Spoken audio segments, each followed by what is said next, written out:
and welcome to a bundle of mixed feelings for myself. For 1 week over the between season break, I returned to the archive's original stomping grounds, Aurora, as in beautiful downtown Aurora, Colorado. And yes, I've been gone for so long now that I have found that first R in Aurora again. As of leaving in June of 2018, the old neighborhood had devolved into an endless parade of drug addicts, drug peddlers, alcoholics, domestic abusers, and also became a nice convenient hiding place for the latest person to hold up the neighborhood Wells Fargo yet again. While I wouldn't call the current Archive HQ perfect by any means, at least I don't have to sleep with one eye open. So anyway, I guess it's a bit poetic here that I started this trip back to Aurora on the 8th anniversary of the day that I moved into the current Archive HQ. Indeed, what you're seeing here is the trip from Sioux Falls, South Dakota to Kearney, Nebraska, about midway into the state along Interstate 80. And yes, it rained a lot. Damn near biblical levels in some spots.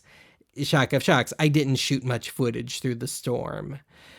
To make matters worse, the other drivers along I-80 decided to take the opportunity, because presumably no cops in a thunderstorm, to do 95 plus miles an hour. It's an absolute miracle no one hydroplaned. Nonetheless, Mom and I, did I mention she was with me, arrived in Kearney intact, specifically at the Candlewood Suites. At the suggestion of the angry video game nerd, I dared to navigate the hotel stairwell, which was nowhere near the netherworld I expected. And yeah, of course, I always have to get that dreamlike, infinite-looking shot down the hallway. We'll pick this up tomorrow.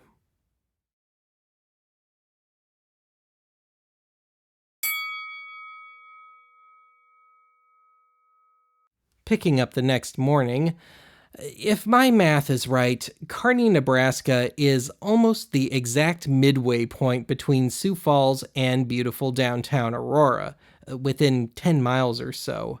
And yes, it was still raining on and off, but thankfully just nuisance rain this time around. But I'm going off track already. Anyway, despite the amount of time behind the wheel being almost the same as the day before, it was nice to gain an hour thanks to the time zone change. Or maybe not. It makes the Nebraska stretch of the drive seem that much longer. And yes, the old bladders ain't getting no younger.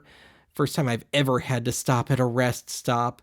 Thankfully, it was the middle of the day, so no perverts, just a bunch of seniors. Anyway, the further west I got, the more memories came flooding back. For one, I could never remember if the I-80, I-76 interchange was on the right or the left side of the road, and it seems like it's shifted back and forth over the years. I'd also forgotten how desolate much of I-76 is, 76 being a diagonal interstate running from just outside the northeastern tip of Colorado down to Denver. If nothing else, 76 is a great place to pick up some infinite space type shots. It may not seem like it, but it, for the most part, is one extremely long, barely noticeable drive uphill to the mile-high elevation. And though it's barely shown in this footage, rolling into the town of Brighton appears to be the same old redneck haven it's always been. But it also marks the end of the interstate drive for me. Now, I mean, I could go down I-76 to I-270 to I-70 to I-225 and then roll into beautiful downtown Aurora. Or I could just save an extra hour of driving and just pay the damn tolls on E-470.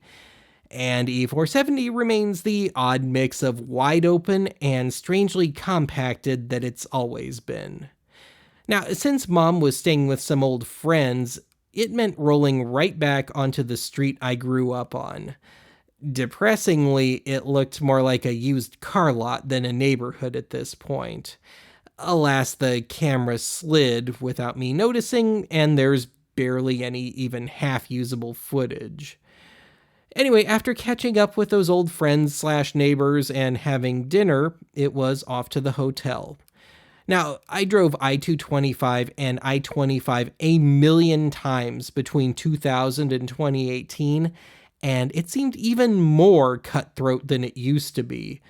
I mean, I was probably already doing 10 to 15 over, and I was still way too damn slow. Also, I was letting the GPS tell me where to go. Once I realized where the hotel was, I was able to use alternate routes for the rest of my visit and could tell I-25 to piss off for the most part. And the room is freaking huge.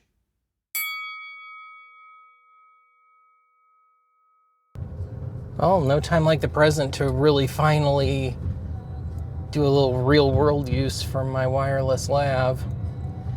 But, yeah, I thought I'd take a little drive through the neighborhood I grew up in. It's starting to look a little bit more like a used car lot than anything else. But, I guess, I don't know, welcome to a bit of an archive thrifting episode. We'll see if we can get one out of it. I know I'm going to talk very, very slowly through the so-called improvised parts of this. But we'll start with my truly most common one, the place that I went to nearly every day. And driving past it earlier, it looks like they've changed names a couple of times, but now it is an ARC, which is a local chain I used to hit all the time on those first 3 Colorado thrifting episodes. So this won't exactly be an epic drive.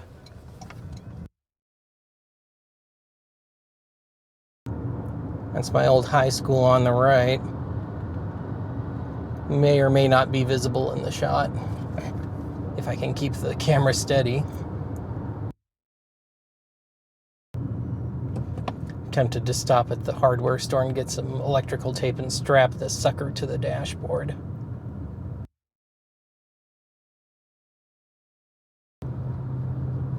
Just the way I remembered it, one red light after another.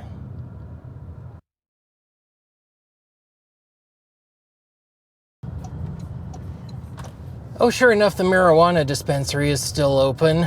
Nightshade, or Lightshade, or I think Nightshade's a strain.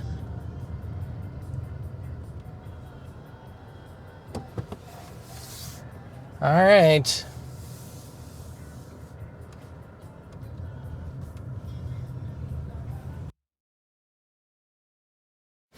All right, since I still have the camera running, I'm gonna just pick it up and I'm gonna zoom real tight here. That used to be Angelo's CDs. I bought a crap ton of albums there when I was a teenager, but now it's a CrossFit. Oh, wait. If I look real teeny, probably can't even get it in the shot. Obscured by a tree. It's there, barely. Well, I might have to check that out. How apt that the first thing I see stepping back into a Colorado thrift store would be a Firefall LP. Specifically, Elan from 1978. I've had this on CD forever, and it's only got like 3 keepers on it. Otherwise, I found an album that on the surface would be a record ripoffs candidate, but aside from a cover of The Ballad of the Green Berets, it's actually one of Design Records' periodic original-ish albums. It's not often you see Kim Mitchell albums here in the States. I've heard you stumble over one every 25 yards or so in Canada, though.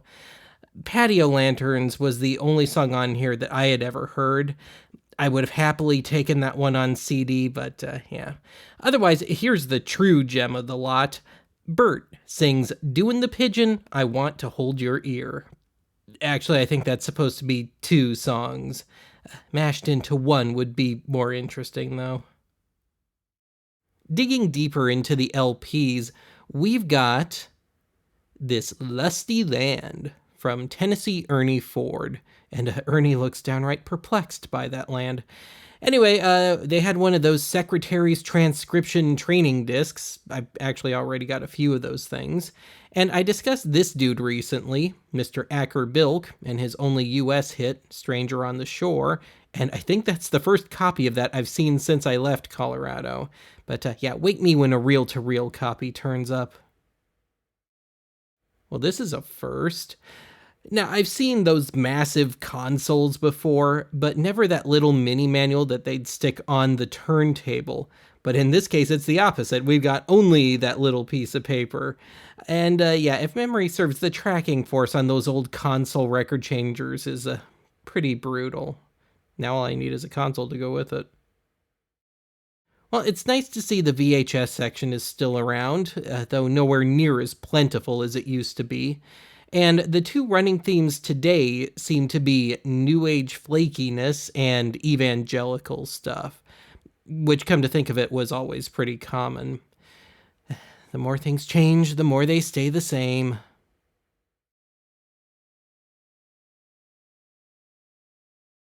Found one of those old mail-order public domain nostalgia tapes. In this case, we've got a bit of Dumont Network goodness, or badness, depending on your perspective. But yeah, Rocky King Detective. Anyway, I also found one of those oh-so-90s conspiracy scare tactic tapes, and in this case, we're trying to scare you into thinking Earth will be wiped out by asteroids and such. Of course, this would be one of those 1-hour programs spread out over 2 tapes sort of deals. A real nice stock of slide trays here, some seemingly from as late as the early 2000s. But of course, as always, any and all slides have been dumped. On the one hand, it's nice to see a more substantial electronics section again. On the other hand, this isn't exactly inspiring. The best thing I could find was some sort of power station for a microcomputer. Makes me almost wish I had a K-Pro to plug into it, and I'm sure the K-Pro would probably melt. In the bins full of cables and adapters, I found kind of a rarity for a thrift store. An M-Audio USB audio recording interface, and it looks like it's just a mic and a 1/4-inch input on the back and a little switch to switch between mic and line level. I mean, just as basic as it gets. M-Audio is usually pretty decent, and I'm pretty sure I've got some appropriate cables for it, and the price was certainly right, so yeah, maybe I can get a Ben's junk out of it. Otherwise, I've been wanting to stock up on some good shielded RCA cables again. I just never see them in South Dakota, and the new ones online tend to be garbage. It's kind of overpriced, but I know I'm never going to do better on Fleabay.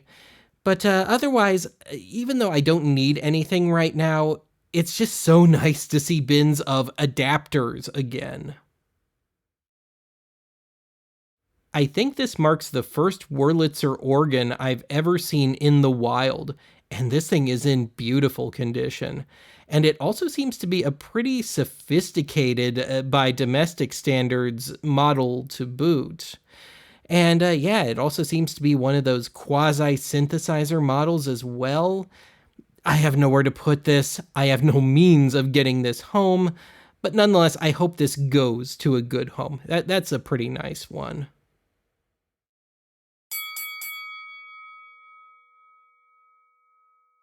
And the haul from ARC, formerly Unique, consists of that M-Audio mini recording interface.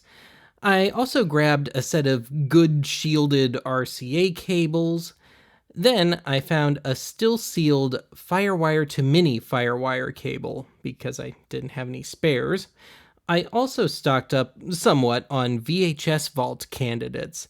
One tape about brushing your teeth, another line dancing tape, albeit with hip-hop this time around, and a rather lengthy tape on parenting, which may be better suited to found footage fest than me. Otherwise, I always have to pick up stereo test records with actual tests on them when I see them.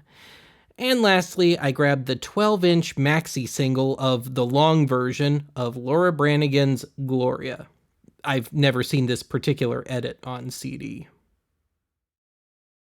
Alright, since we're over here, I gotta hit up Angelo's, which looks like it's sustained a break-in or 2 or 3 since I lived here.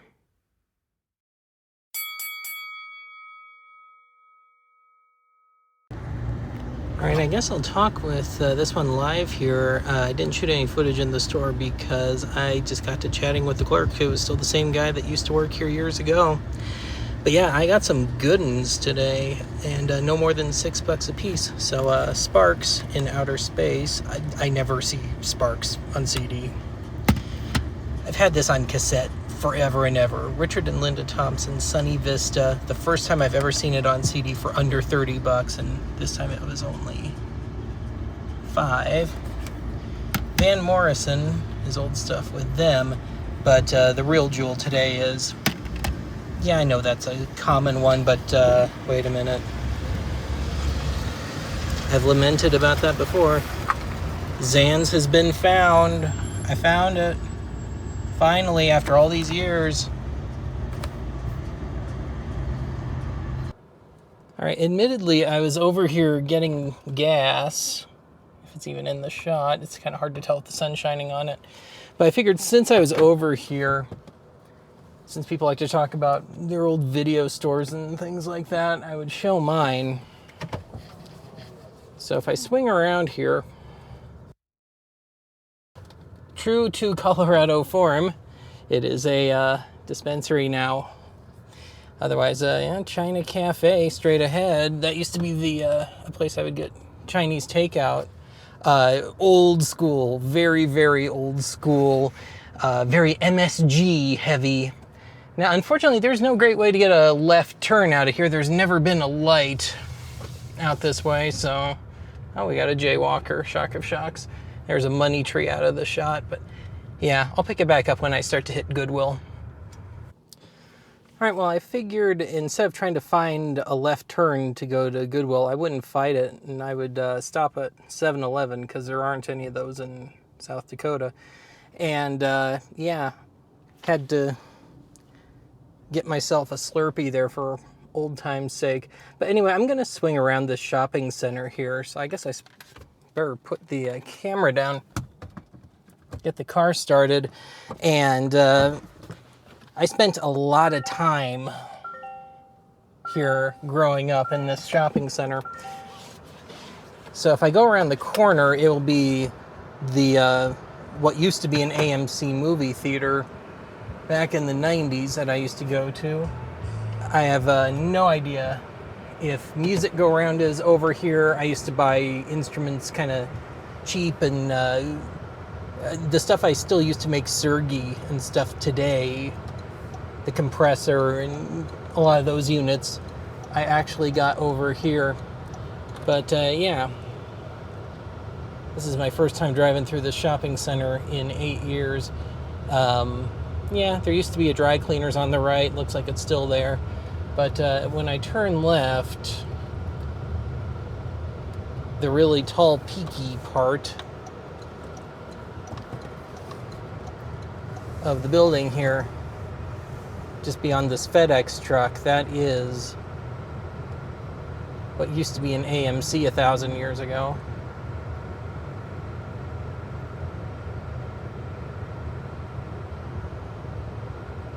And this became one of the first, it's called Movie Tavern, and it became one of the first places where people would get liquor and stuff when they would go to the movies. But yeah, oh, Music Go Round is still here, so I'm gonna go ahead and pull off. I probably won't be shooting any footage in there, but yeah. See if I can find a half-decent vantage point. While there's while it's reasonably quiet. But anyway, yeah, if I zoom super duper tight there, that's where a lot of the stuff I still use today actually originated from. I sold my base to them when I moved, thinking I would never need it again. Well, shock of shocks, I didn't find much of anything at Music Go Round. It's really more of a traditional Guitar Center sort of thing these days. That's kind of disappointing.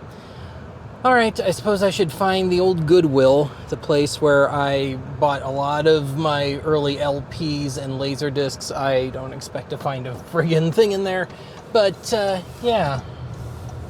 We'll take a mildly scenic route, which most of it will probably just get cut out and post anyway, but sure.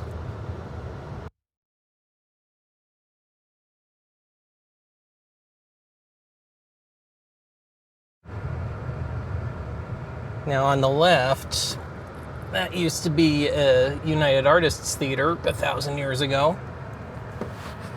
At the same time that the Laserdiscs I showed in that particular episode would have been from. So I'm sure I probably saw some of the stuff from those discs in that very former theater. It's been a church for 30 years now. I'm kind of taking the meandering way into Goodwill here. Here we are. The Goodwill that started it all. I don't think I ever shot anything here when I was doing those first 3 thrifting episodes before I moved. Now, they also have one of those, or maybe they don't anymore, but they used to have one of those by the pound Goodwill places here, but I never, not once, ever found anything. Anyway, let's get a little bit of an establishing shot there. So yeah, I'm going to pop in, see if there's anything worth shooting. Might be its own thrifting episode. I'm really not planning this out too well because I didn't know what was going on. So, yeah. Right up front, we've got one of those old Sears rebadged all-in-one deals, AM, FM, cassette, turntable, albeit with some of the knobs missing. But for me, the more interesting piece is on the next shelf. This is damn close to the Iowa system I got in 1998, though mine was Dolby Digital equipped.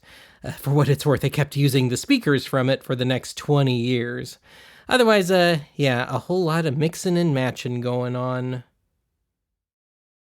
Well, this is sad. One lone and very low-end VHS deck. Otherwise, well, they had a 3D equipped Blu-ray machine, but I've already got one. Otherwise, old DVD players were kind of the call of the day, but no unique ones. And yeah, they also had some stray bits and pieces of things, but nothing seemed to be complete, like this little piece of what I think is a home security system right here. Oh, paging v Westlife. I think I've got your next wonky alarm clock to discuss. Yeah, I don't think I could do much with that. I always have to check out any film gear I see. So this time around, I found a Bell & Howell, and it seems to just be a slightly different variation on my Sankyo Silent Dual 8 projector. The only difference seems to be a brightness control. But I'm perfectly happy with my Sankyo. Having said that, this looks perfectly good for anyone just starting out with this sort of stuff, so I hope it goes to a good home. Yeah, so close. I've been on the hunt for one of the original 1976 realistic weather radio alerts, and this is obviously the second model. But on the other hand, dig how analog it is. Oh yeah, and behind it they also had a more modern one, but I'm perfectly happy with my own more modern one. I'm sure I'm going to get some flack for this, but I did not pick up this uncanny valley looking Safety for Kids tape. I don't know, I've covered this stuff before, and I feel like I've just gone as far as I ever could with the concept. That and that early CG just makes me nauseous. That and part 1 wasn't around to pick up. I'm assuming there was a per inquiry ad for this tape back in the late 90s, and I wouldn't be surprised at all if I saw it at the time and I just don't remember it. But yeah, I've got a bunch of exercise videos kicking around, and I haven't found one yet that I felt merited covering. I'm 99% sure I've already got this one, and I just haven't watched it yet. It just seems super familiar. At the same time, something tells me this isn't exactly Tom Vu levels of crazy.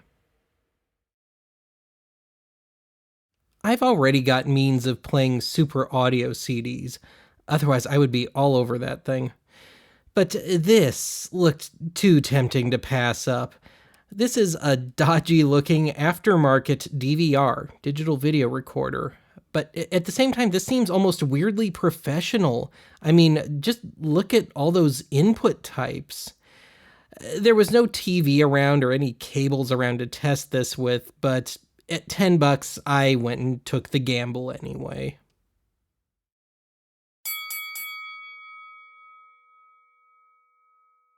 And the modest haul from this store consists of the aforementioned dodgy-looking DVR. If this works, this ought to make a good Ben's junk candidate.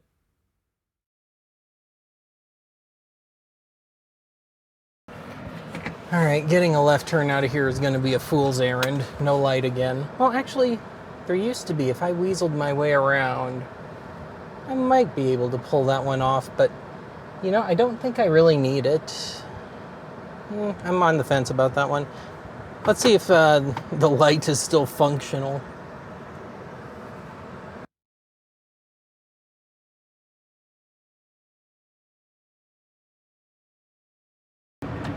I used to take some goofy back road, but I'm not 100% confident I remember it, so I'm gonna kind of go alternative with this one.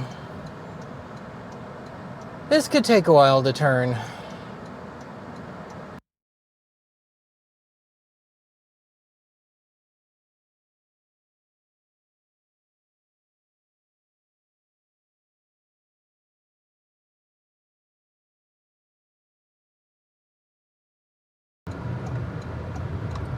Well, the sign is still here.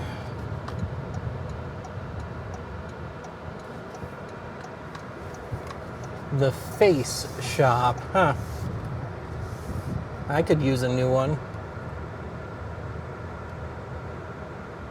Of course, in the land of the speed bump, but there's so many misplaced Texans here, they take it as a challenge. Okay. Well, the dollar store that used to be next to Ark is gone.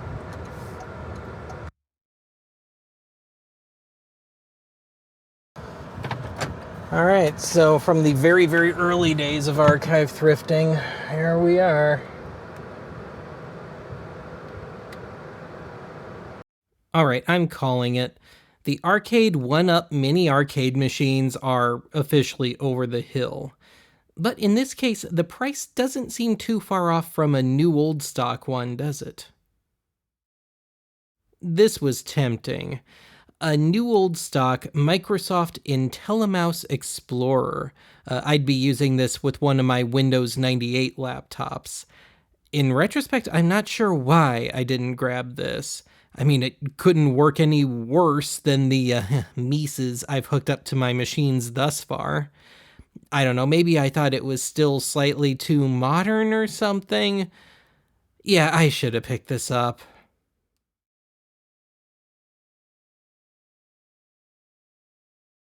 This was never a great store for electronics. I always got way more media here than anything else. But anyway, computer speakers seem to be the call of the day today. And on that note, I had and still might have these very Dell speakers, albeit with the knob. Yeah, they came with my Dell back in '04. Anyway, apparently I am the youngest person in the world to know who the McGarrigle sisters were. I've had this on vinyl forever, got it on CD several years ago too.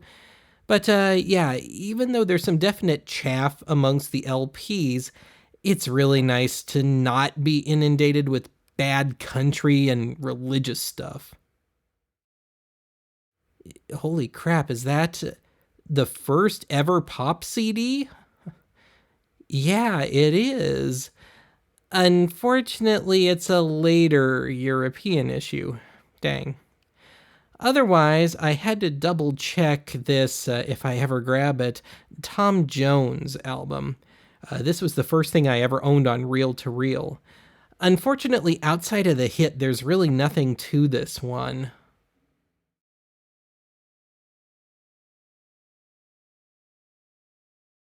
I loved these types of board games as a kid, and I had this one, the Goofy Golf Machine from 1993. It's a total mousetrap knockoff, just with a miniature golf motif. It's the Goofy Golf Machine. Drive your way through 9 wacky holes like the zigzag and the wave. But beware of the flying chicken. The wackiest game you've ever seen. It's a Goofy Mini Golf Machine. And the modest haul from this store consists of a fairly early, hopefully off-air VHS tape, and a vinyl copy of Marianne Faithfull's Dangerous Acquaintances album, apparently rescued from Wax Trax at some point, which I failed to make it to during this trip. So, once upon a time, assuming I wasn't working that Saturday, my usual trip was the first arc that I started at, the one we're sitting at now, and then a third one on the very eastern edge of Denver. And we're not too far from that, so I guess I'm just gonna see if I can head over there, see if it still exists. Might take a little while. It would be easier to do it now than try and do it some other day.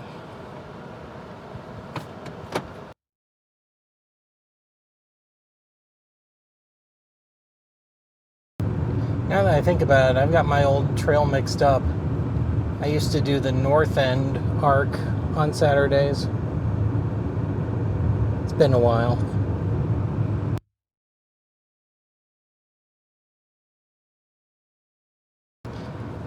It looks like the building is still there. You probably missed it in the shot. It looked like it had a for sale by some investment firm, but Channel 59 used to live there.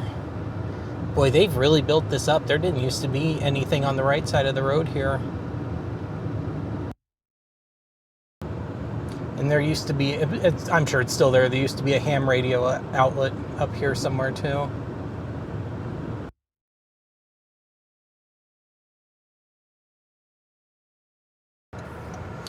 I might be one shopping center off, I don't really remember. Oh, the ancient White Glove car wash is still here.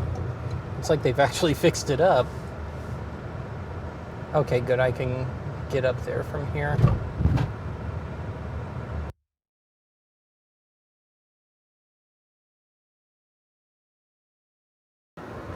Well, there used to be a Big Lots or something here.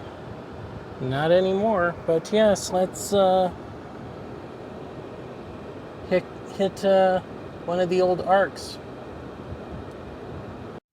This is depressing. Some of my all-time best electronic scores came from this store, including the tuner timer unit for my U-matic deck. But they did have an unusable Dish Network box. They also had a very old slide projector, probably using glass bulbs. And they had a beaten, but more recent than my own, AV receiver, but a little too beaten up for me.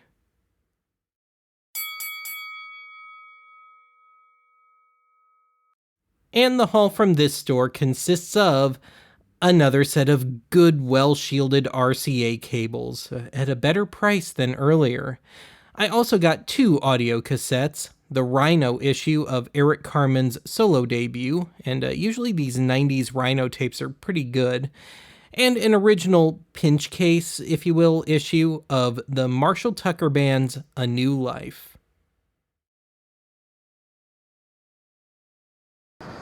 Alright, well somehow the whole day has gotten behind me already. Maybe I should put my windows up. Anyway, as I was saying, yeah, the day's gotten away from me here, and I'm meeting some friends for dinner, and then I am unavailable tomorrow, so I'm going to have to pick up this excursion on Wednesday. I may not have time to hit all the old places before I have to head back to South Dakota here. But yeah, I guess I'm just going to end it here for the day.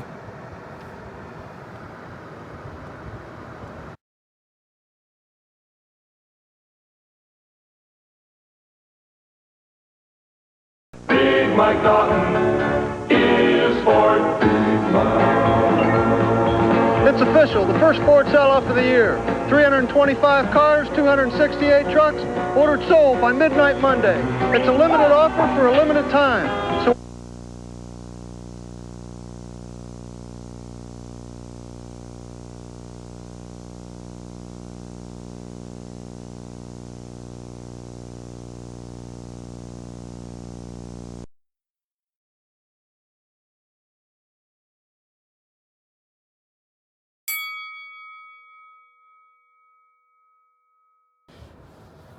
Okay, I'm picking up on Wednesday here. Had to skip a day, was doing some other stuff with old friends and family, so I wasn't shooting anything yesterday.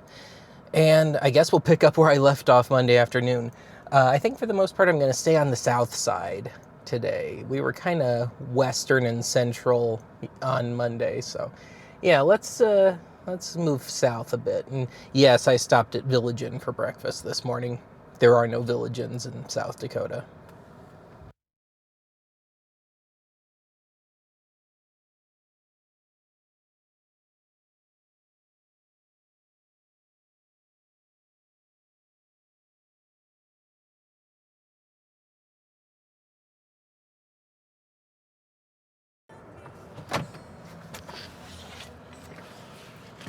All right, I never did shoot anything here, but yeah, I used to buy video games and stuff at this Goodwill.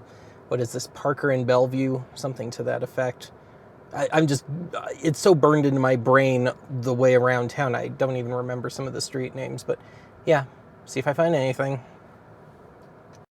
This is the Goodwill where I got my TX 770 cassette deck for use when I need Dolby on a cassette.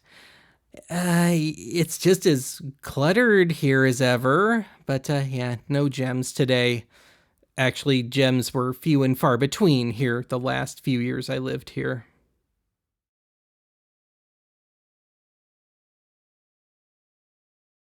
Mixed in with the audio CDs were some genuine trips back on the CD-ROM front.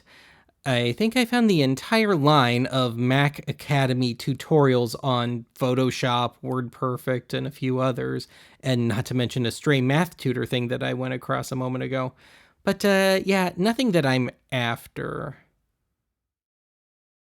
In the mixed media section, for lack of a better term, this looked novel. This is a sing-along tape for deaf kids, just using sign language instead of attempting to sing. Amusingly, also available on CD and cassette. Well, at least their heart was in the right place. I've already got the really notorious body flex tape at home, in which the hostess makes lizard faces. Otherwise, the Super Memory System, which I forgot to grab. Now, don't get me wrong, I did pull a stack of tapes from here.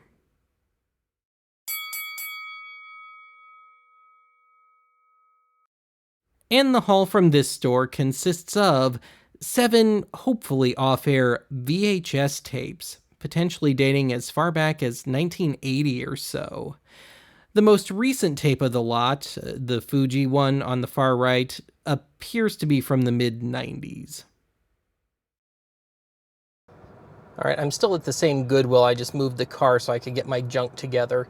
But yeah, there used to be a Second and Charles over here. I'm gonna see if I can get down there. You probably can't see beyond the bushes there, but that is Parker Road, which can be an absolute trip at times. So I haven't been on Parker since I lived here. This could get very interesting, but at least it's not long. I think it's only a mile and change.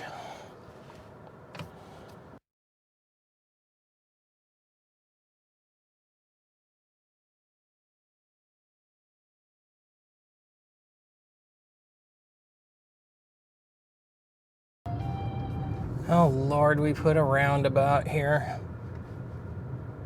South Dakotans can't handle roundabouts. Hopefully, Denverite can, but I guess it doesn't really matter right now, does it? I'm coming in the back way here. Now, up ahead, it may or may not be visible in the shot. If you can see kind of a turquoise thing peeking out, that's what they may still call it the Chinese Theater. That's what it was. It was supposed to be kind of a replica of Grauman's in LA. I didn't feel like coming up to Arapahoe Road and waiting for 15 minutes for people to maybe not move. So, yeah, at least I remember most of the back routes here. Yeah, it looks like some work's getting done here somewhere. Now, the II and Charles used to be a Borders, and I used to buy a ton of stuff there, but I bought a ton of stuff at II and Charles as well. All right, if my brain isn't too broken, this is II and Charles on the right here, probably not even in the shot. Yes, it still is.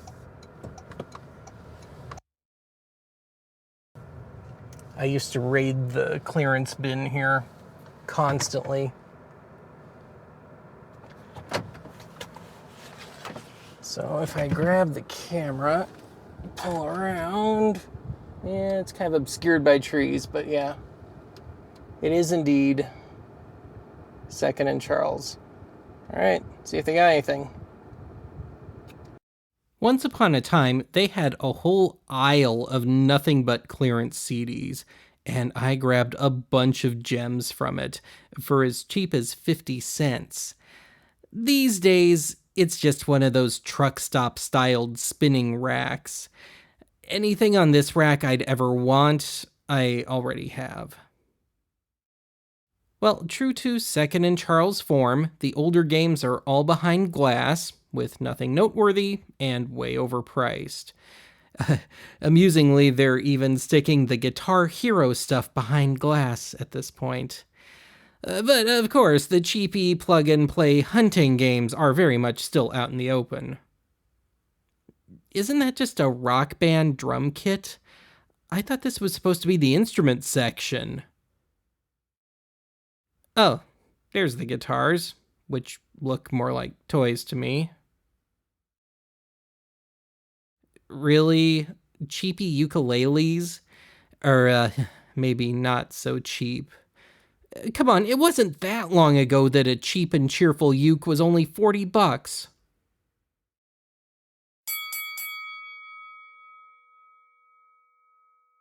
I actually had a great haul from II and Charles. Also, heads up, I found a ton of nitty-gritty dirt band on this trip. Anyway, I've got a twofer of some of their 80s albums. This thing usually fetches around $40 to $60 online. I paid less than $4. I also replaced my scratched copy of their greatest hits at just a hair above thrift store prices. Also, I picked up Joan Armatrading's Walk Under Ladders, which I've never seen on CD for below $20. That was only $4. And yes, of course, this being Colorado, you can't walk 50 feet without stumbling over some Dan Fogelberg.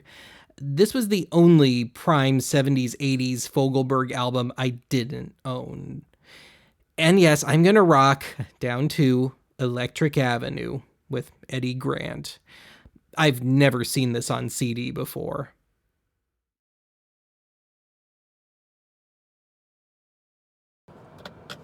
Yeah, some good ones in there. All right, I'm already on Parker Road. I suppose I ought to go down to the town of Parker, about 3 or 4 miles away. We'll hit up the Goodwill that I bought my very first Betamax at. And I also bought the Manhattan cable box there. And that was 15 to 20 years ago. So yeah, my fines really dropped off there. But I used to go there all the time because I worked right over there. So yeah, I don't expect to find much of anything. It's one of those Goodwills that went downhill pretty early. Well, gee, we're so friggin' important. I better get out of here. So he doesn't have to deal with the pleb like me.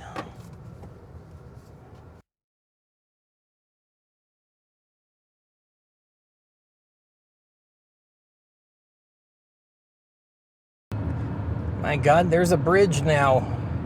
That wasn't here when I lived here. Jeez, I cannot talk.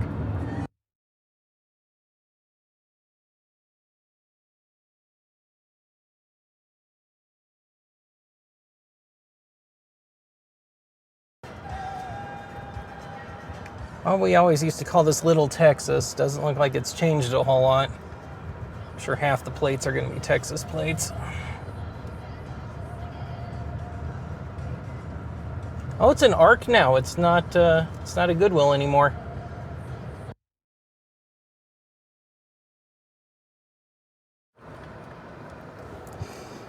All right, well, it is indeed an Arc now.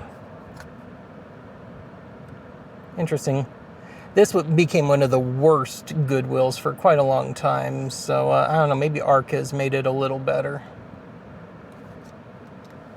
Shock of shocks, the first place I went for was the electronics, but something seemed a bit off. Yeah, I think they moved the section and never got around to moving the sign to go with it. Now, here's the actual electronics section, about a quarter of the way across the store. This is pretty reminiscent of how things looked back in 2017 when I was last here. Yeah, no analog goodies. They did have the bin of adapters and cables, and it was such a mess that I didn't even try to dig through it.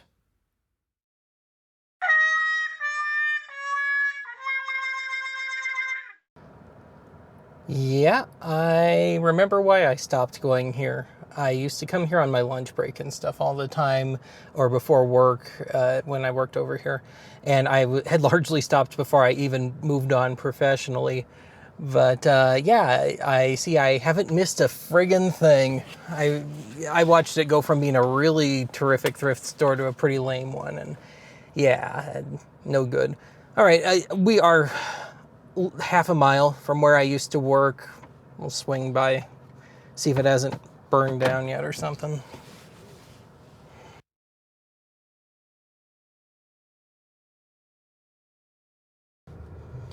Oh my God, poor Richard's bookshop is still here.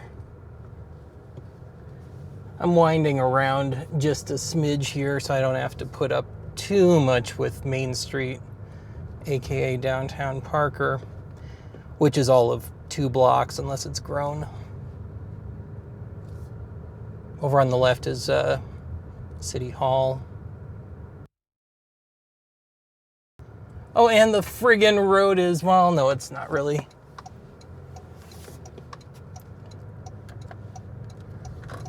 Yep, that's Parker for you. We don't mark things very well. At least I have a light this way.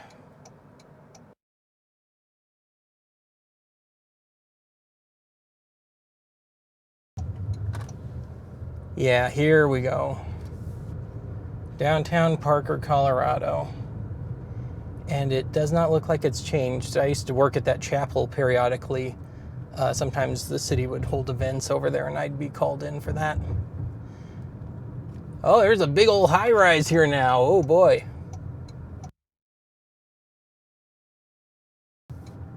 Oh, I'll never get a good shot of it, but there used to be a local wacko around here that drove a van painted up to look like the Mystery Machine from the Scooby-Doo cartoons.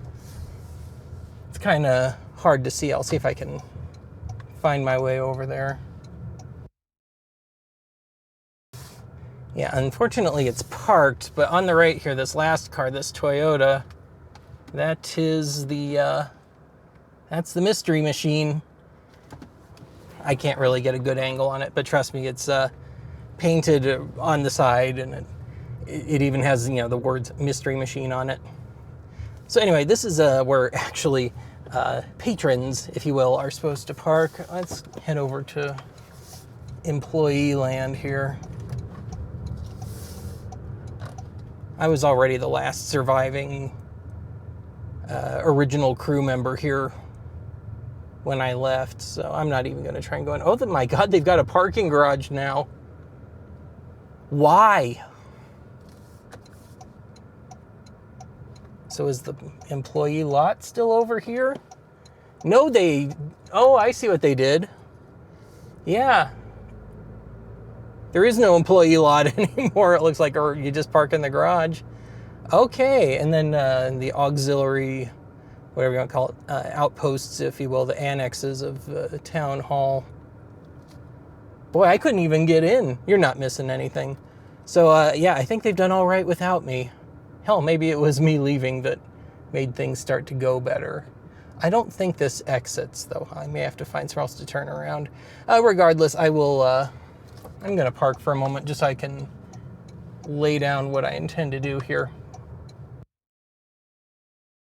So, I missed on Monday one of the thrift stores that I used to frequent in beautiful downtown Aurora, and I actually did have footage there at least twice from those very, very first episodes of thrifting.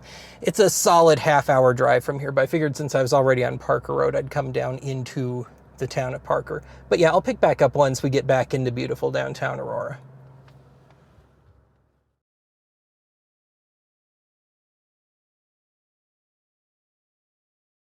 And it's Gateway High School on the right. I didn't go there, but yeah. Oh, Olympian Wellness Center. So did they tear that down too? No, it's still Gateway High School. Okay. And the friggin' camera's sliding all around. All right, probably the most common arc that I visited in those very first thrifting episodes is just beyond this light here. I remember this being a very slow light. This could take a while.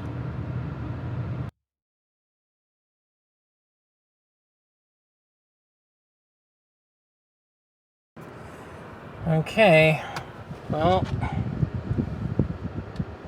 still there, just the way I remembered it. Ain't nothing changed over here, except it used to be like a country buffet or something like that there. That's changed.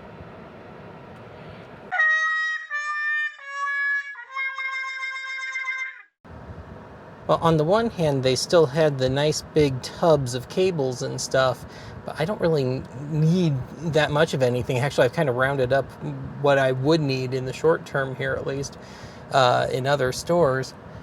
But yeah, this was always more of an electronics place than anything else. That was kind of depressing seeing that electronics section.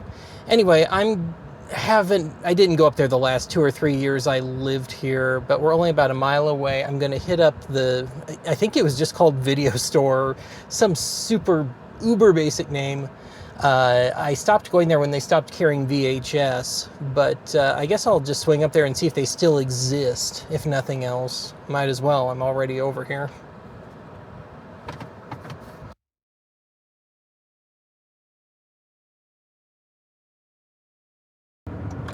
Oh, the beautiful downtown Aurora Library on the left. Just trust me.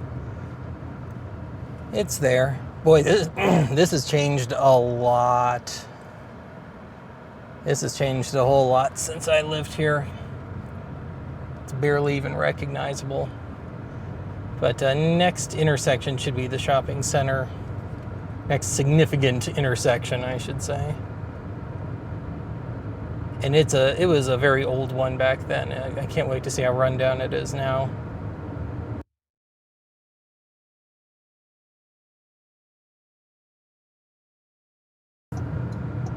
Oh my God, it's still there. Video. That's what it was called. Hey, they got a sign now.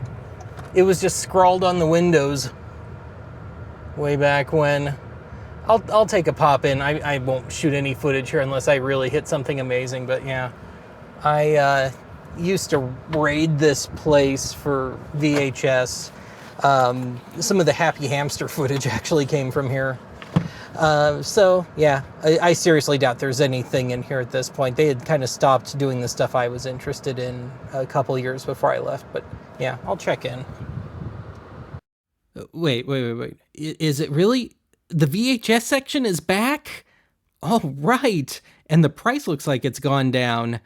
All right, let me get over there. Oh, I missed you so much. And it appears to be mostly mainstream stuff. I used to load up on music videos and VHS vault candidates here. Speaking of which, here's one. Klondike and Snow, an absolute 90s Colorado staple, and I've still got that one lurking in one of my VHS vault candidate boxes.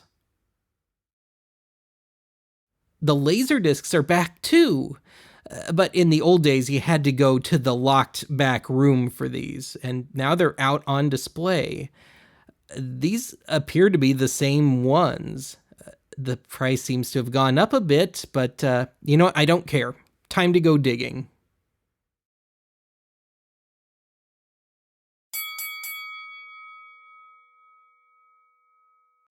And the haul from Video consists of a CD, namely the European version of The Very Best of 10cc. The US version of this leaves off most of the Godly and Cream stuff, and it leaves off the Hot Legs track. And those singles are just a little hard to find in the States. Otherwise, I did nab 2 Laserdiscs. I got me the original 1984 home video issue of How the Grinch Stole Christmas and Horton Hears a Who. And about as cool as I'm getting here, I grabbed the greatest video hits of Utopia, Todd Rundgren's longtime side project.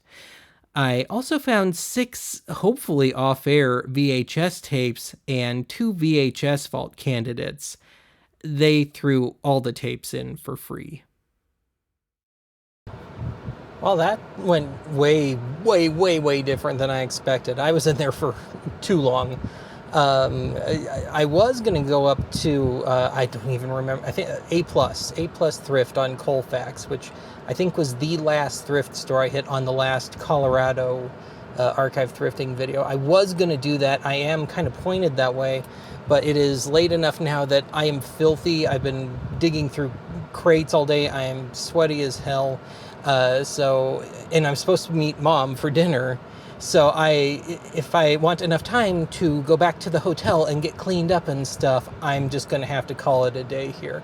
So we'll pick it up tomorrow. I really want to get out to Vinegar Syndrome if I can, if I have time. It's way out on the west side of town, west side of the metro area. Otherwise, I still need to hit Micro Center to stock up on techie goodie supplies before I go home on Saturday. So tomorrow and Friday, I think, are going to be pretty booked here. But yeah, I'm going to have to call it a day here. There's just no way around it.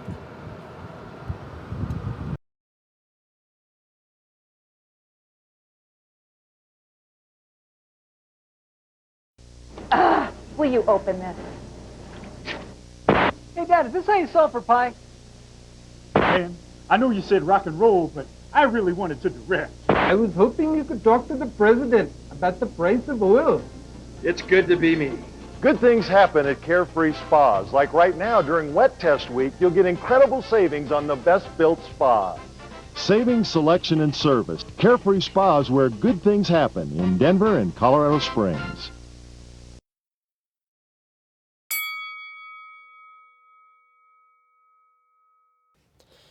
All right, picking up the next morning, just had breakfast, and have also discovered that A Plus Thrift on Colfax is no more, which is a shame. I used to really like that place.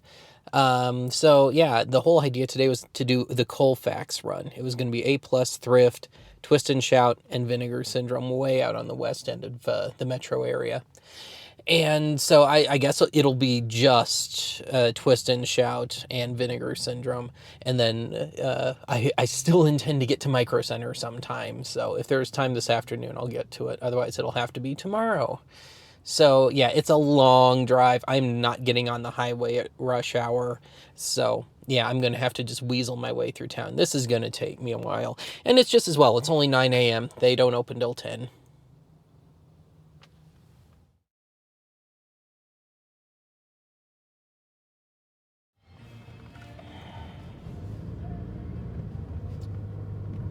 I see the building on the left. The million-dollar question is, can I get in?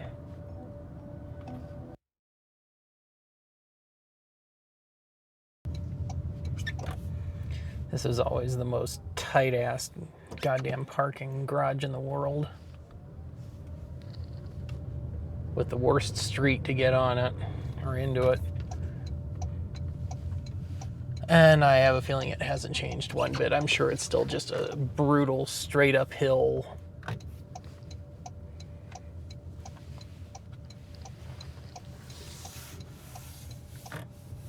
Yep.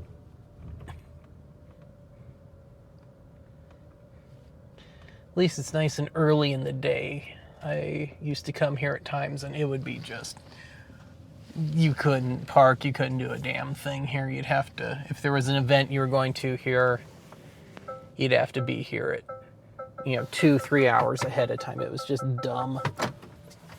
Indeed, the one and only time I've ever played live for Archive was here in this little complex here, Twist and Shout, Tattered Cover, and it's changed names. There's a theater in here, I don't remember what it even used to be called.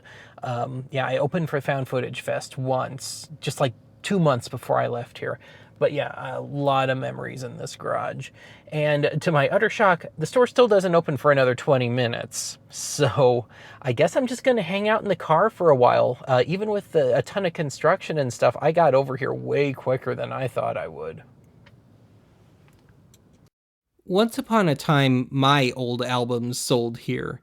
So, of course, I just had to see if my divider was still in there. Shock of shocks, it wasn't.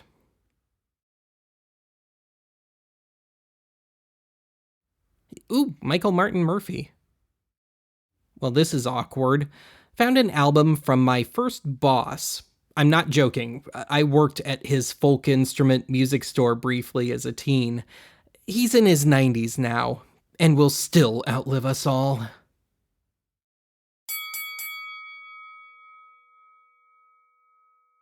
The haul was a little too good. I had to leave a few things behind.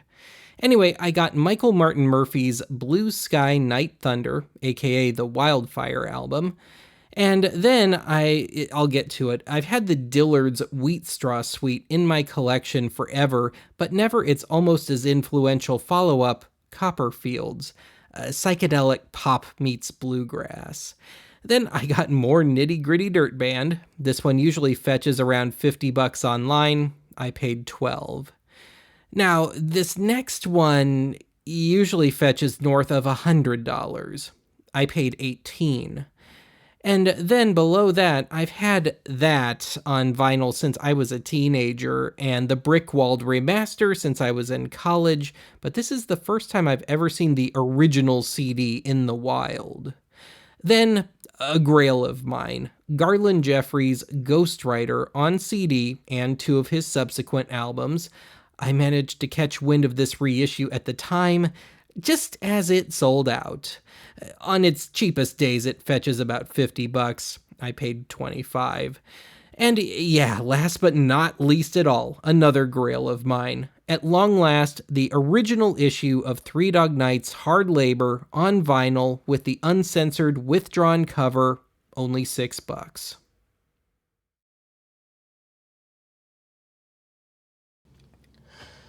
Well, $88 later, but I really shouldn't complain because just one of the CDs that I picked up, the last copy I saw online went for over $100 alone.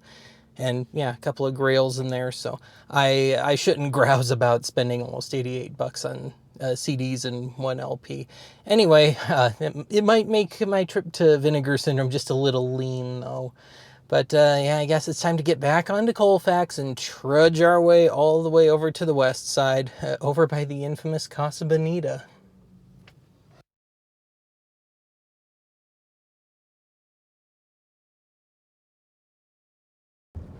Well, I guess I'm going to be passing by my old school, Thrill. But I got to get through Capitol Hill first.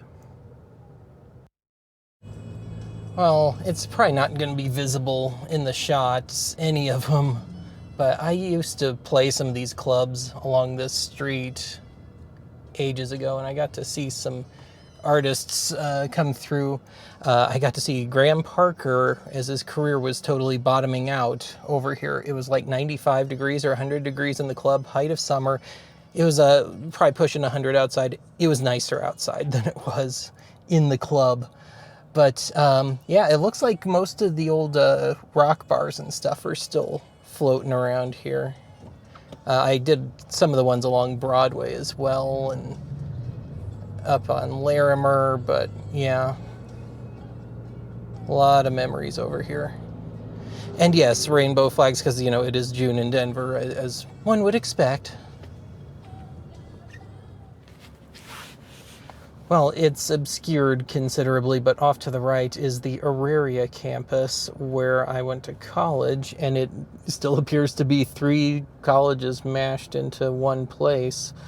University of Colorado at Denver, Metro State, and Community College of Denver, and everybody takes everybody else's classes. I bounced around a lot in that place. Not stopping, absolutely not freaking stopping. Didn't have the greatest relationship with some of the staff. Some of the teachers I got along with pretty well, but the administration, not so much. But I guess I'll just let the camera roll for a bit and see how much of it can be seen from the side. And I'm sure we're going to have these geniuses forcing their way in here because the lane closes. Yep. Looks like they're trying to build a full-tilt train station off to the right now for light rail. Used to be totally open.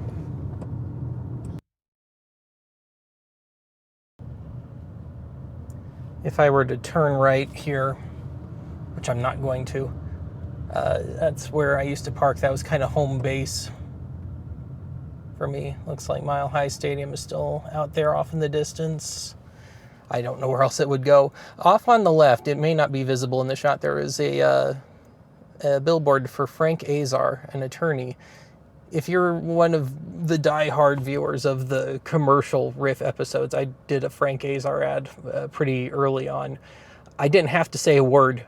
I just added a couple of sound effects and everything just kind of wrote itself. He ran that stop sign, and the next thing I knew, I was riding in an ambulance. When you're hurt in a car wreck, call me immediately. It's the best call you can make. I called Frank Azar right away. Doctors, car repairs.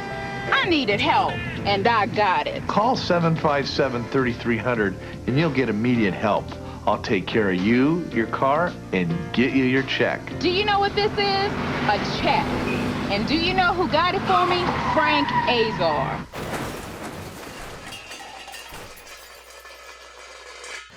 Anyway, the highway over here was always an absolute, I don't even know how to describe it. You have to have a bit of a death wish. I don't know if it's any better now. I don't know if they've widened it, but you always had to jerk one lane over, one lane over, one lane over to get to your exit. And then coming back on, you had to bounce over like 3 lanes just so you wouldn't get spit right back off the highway. So I don't need it. Vinegar Syndrome is still on Colfax. It's just way out west. I'd rather just, I don't want to go way out to come back a short way here. That exit on the right used to be, I'm sure it still is. It looks like it hasn't changed. It was tight. Super, super tight.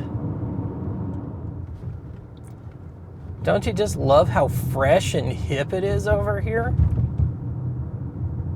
I mean, this is just amazing. I only ever drove this a precious few times, and it was never exactly fun. Ooh, upside down Frank Azar, off to the left. Frankly, I'm amazed he's still above ground.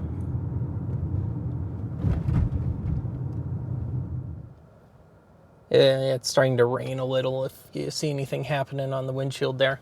So I didn't shoot myself coming into Vinegar Syndrome here because I just... I wasn't exactly sure where it is. This is the first time I've seen it, and certainly this location. But yeah, I suppose I better go in, huh?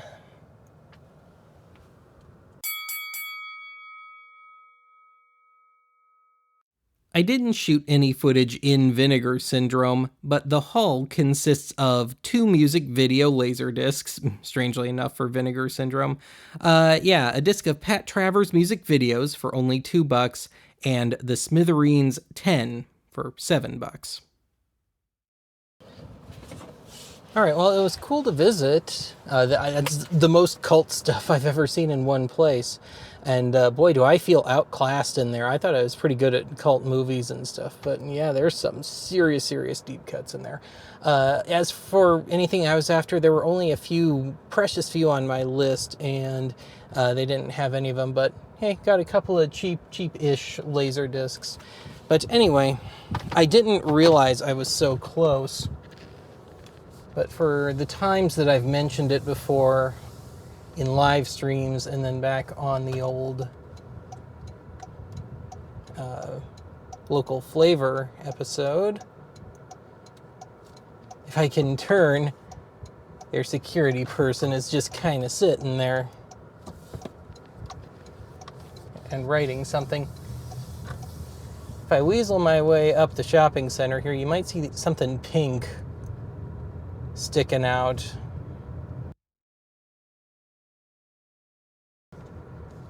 Yep, that's the infamous Casa Bonita.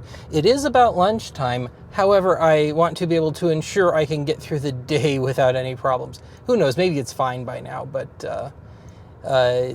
in its true heyday, it was infamously bad food and absolutely deafening mariachi bands, and yes, live cliff divers and all that.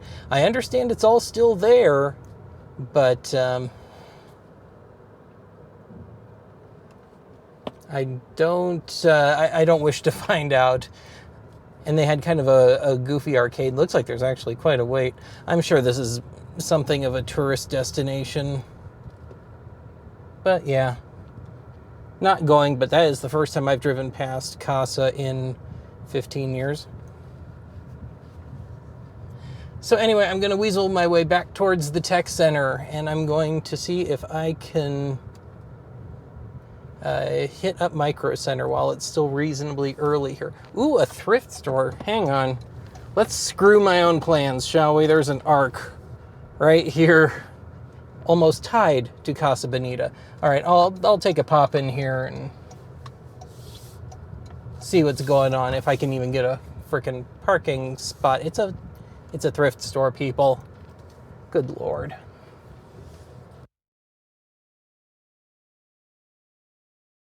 Well, I couldn't get an establishing shot from my distant parking space, but I'm not sure this is much better. In retrospect, I kind of blew this one. This is a Bell & Howell double feature.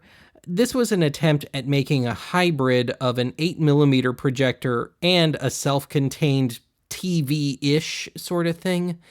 Thing is, these will only run 50-foot reels inserted into special cassettes, and this is also a silent model to boot.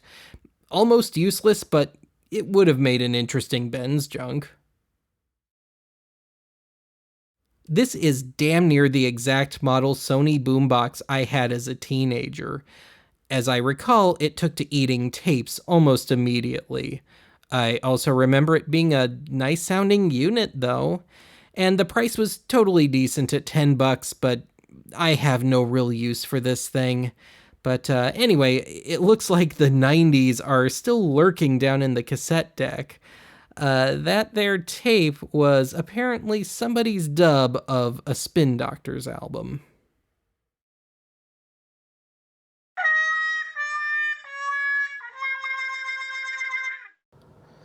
Alright, well, save for that all-in-one box film projector thingy, there wasn't anything of note in that thrift store. And I've already got an Elmo 912S at home that I need to try and fix up, which is a far better kind of all-in-one unit. That's more where they're trying to make it into a TV and there's like stacked reels and stuff. I'd rather not do that, if I'm thinking that's what it was, at least. I didn't look up that particular Bell & Howell model. But anyway, yes, I suppose I really don't want to get on I-25. I hate that area. I'm going to see if I can weasel my way down to 285 and then back towards the tech center. That would be about as reasonable as I can think of.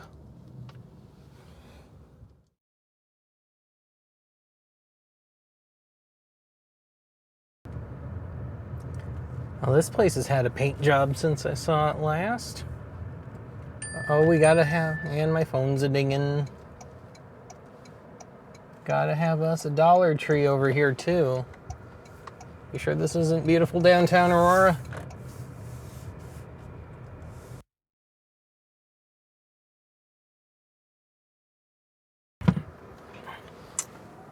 So,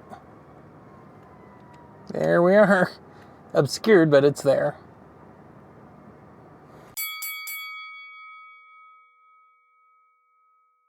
I didn't shoot any footage in there, but I bought quite a bit.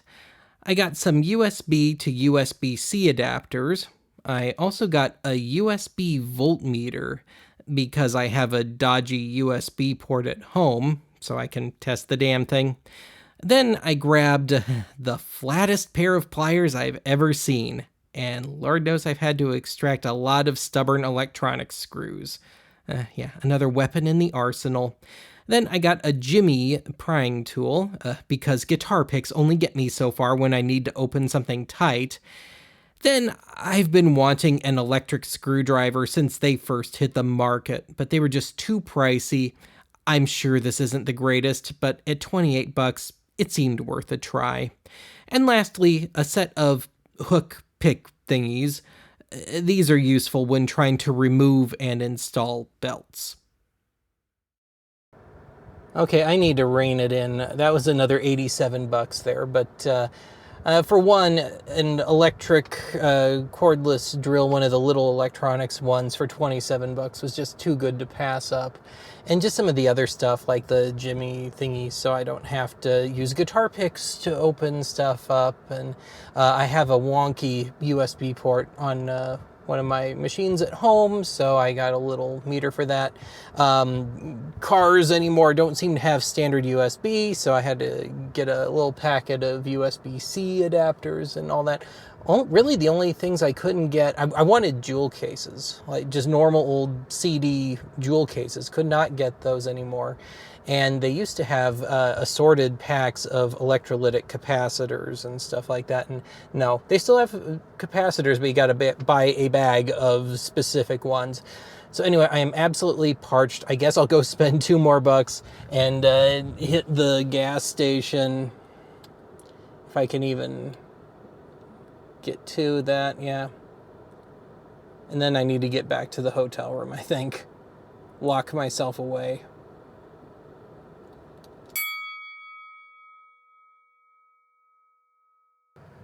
Well, I guess this is going to serve as a bit of an epilogue here. Final day before I head home, and it just worked out that I've only got about 2 hours, so not enough time to go to some of the farther out places I would occasionally go to. But for a lark, I thought I'd hit up the by the pound Goodwill, the Goodwill outlet. But it is no longer. So here it is. Now it's Hope City Church of Colorado. And this was also a media play before it was the by the pound Goodwill. And it was service merchandise before that. Or actually, I think Bud's Warehouse was formerly service merchandise, something like that. This is actually a very old shopping center. It's just had a facelift or two over the years. But anyway, yeah, I guess that ain't gonna happen. So I've hit everywhere I want to. So I guess I'll just kind of bum around a bit, see if I hit anything. But this might actually be kind of it before I head home. Well, from one shot of a tree to another, I'm gonna hit this arc here on County Line Road. I'm way down south. But, yeah, if I can even get my stupid hand to work, kind of obscured by trees there. This was a one and done on, like, the first, I think it was the first thrifting episode. Didn't find a damn thing here, never went here again, but, why not? But I think this is gonna be it.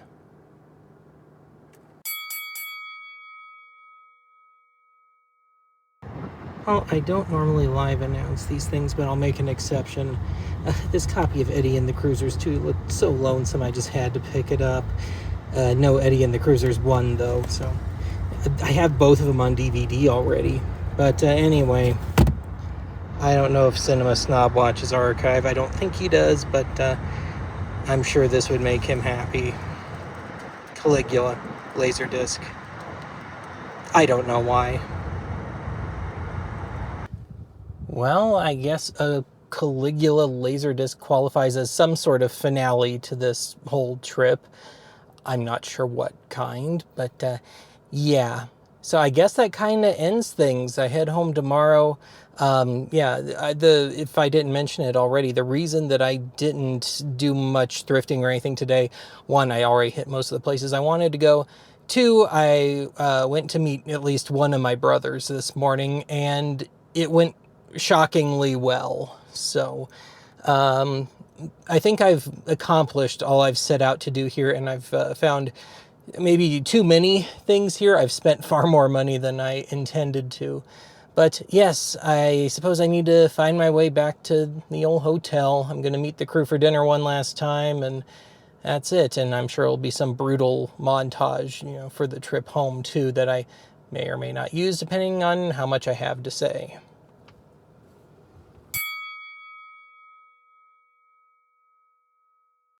Okay, I've compacted the drive home into roughly 2.5 minutes here. For what it's worth, it's the exact same route I took going in. Anyway, I went into this with mixed feelings and headed back home with mixed feelings. I mean, it was nice to hit most of the old spots again and catch up a bit, but I really came out feeling like I made the right move 8 years ago.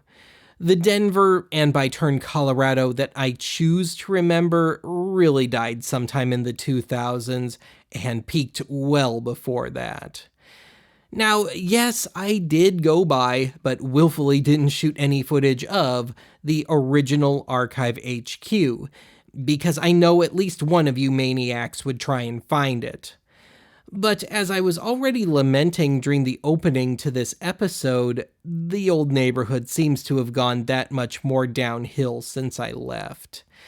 On that note, I didn't shoot any material, largely because I'd left the camcorder at the hotel, but I went and made a second visit to that same thrift store that I started at on Monday, but this time on Friday afternoon.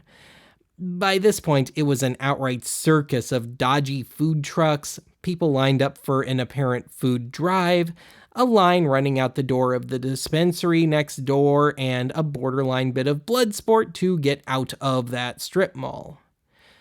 So, will I visit again? Possibly, but for now, I'm more than content to come home to my cornfields. Otherwise, that's it for this, admittedly pretty dang special edition of the Oddity Archive. And yes, record rip-offs will arrive sometime before summer is over.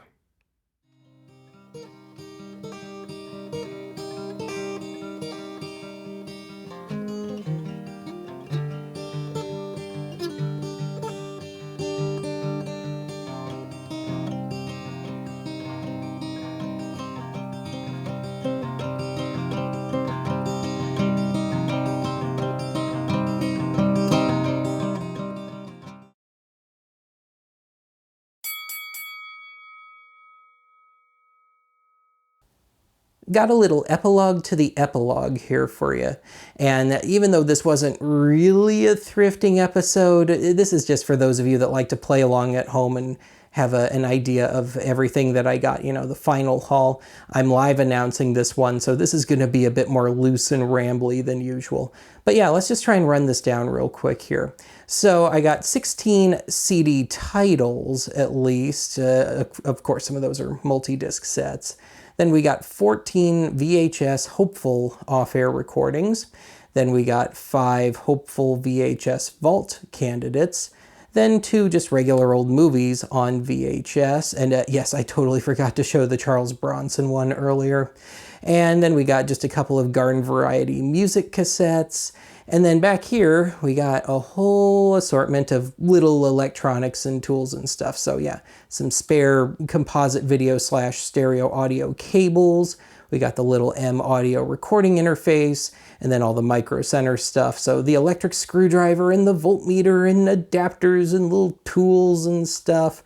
And yes, the Firewire cable from one of the thrift stores. Then off to the right here, we got the DVR, the slightly dodgy looking DVR. Admittedly, I have not so much as tried to plug this thing in yet. Then we had 4 records. So of course, 3 Dog Night being the biggie, but then a 12-inch single from Laura Branigan. We got an album from Marianne Faithfull, Got one of those stereo test albums.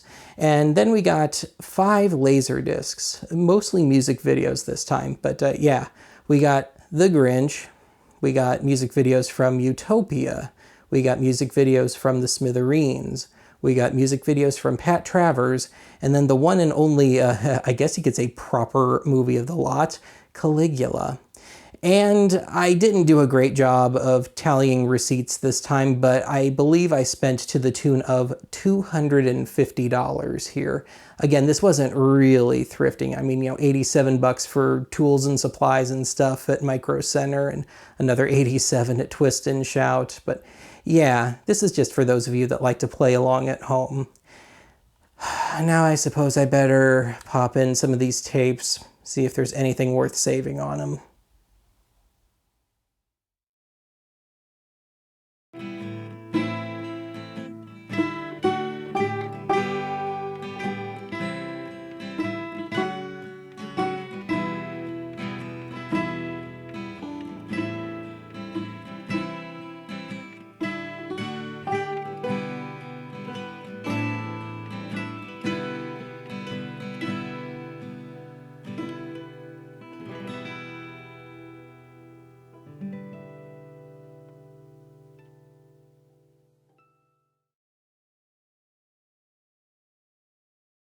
Free News Force Slam caps at the National Western Stock Show.